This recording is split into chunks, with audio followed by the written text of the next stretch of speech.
Hello everyone, welcome to mindset classes. আজকের ভিডিওতে আমি ডিসকাস করব ইন্ডিয়ান ক্লাসিক্যাল ডান্স নিয়ে। এটি এক্সামের জন্য একটি অত্যন্ত গুরুত্বপূর্ণ টপিক। চলো টাইম ওয়েস্ট না করে স্টার্ট করা যাক। সঙ্গীত নাটক একাডেমি টোটাল 8টি ক্লাসিক্যাল ডান্সকে রেকগনাইজ করেছে, কিন্তু মিনিস্ট্রি অফ কালচার টোটাল 9টি ক্লাসিক্যাল ডান্সকে রেকগনাইজ করেছে, যার মধ্যে ছাউ ভি আছে। ছাউ ডান্স উড়িষ্যা, ঝাড়খণ্ড আর ওয়েস্ট বেঙ্গলে দেখা যায়। ক্লাসিক্যাল ডান্সের ফাউন্ডার হলো শঙ্করদেব। এখন আমরা স্টেট ওয়াইজ ক্লাসিক্যাল ডান্সের লিস্ট দেখে নেব। ভারতনাট্যম তামিলনাড়ুতে দেখা যায়, কুচিপুড়ি অন্ধ্রপ্রদেশে দেখা যায়, কত্থক উত্তরপ্রদেশ, কথাকলি কেরালা, মণিপুরি মণিপুর, মোহিনীনাট্যম কেরালা, উড়িষ্যি উড়িষ্যা, সত্রিয়া আসাম। ভারতনাট্যম তামিলনাড়ু, এটি ইন্ডিয়ার প্রাচীনতম ক্লাসিক্যাল ডান্স।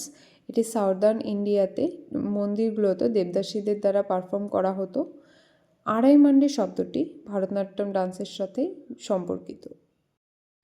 নেক্সট কত্থক, যেটি উত্তর ভারতে দেখা যায়, স্পেশালি উত্তরপ্রদেশে। এটি পাকিস্তানের জাতীয় নৃত্য।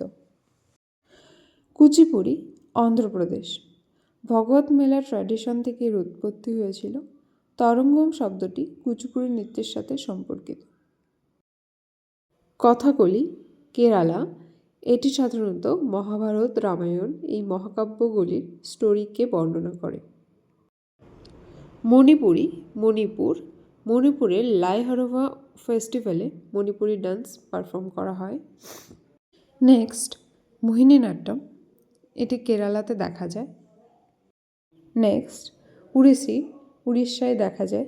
ত্রিবঙ্গ শব্দটি এই নৃত্যের সাথে সম্পর্কিত। নেক্সট সত্রিয়া, যেটা আসামে দেখা যায়। এই নৃত্যের ফাউন্ডার হলো Sankardev. This is all for today. যদি ভিডিওটি ভালো লেগে থাকে চ্যানেলটিকে সাবস্ক্রাইব করে দিও।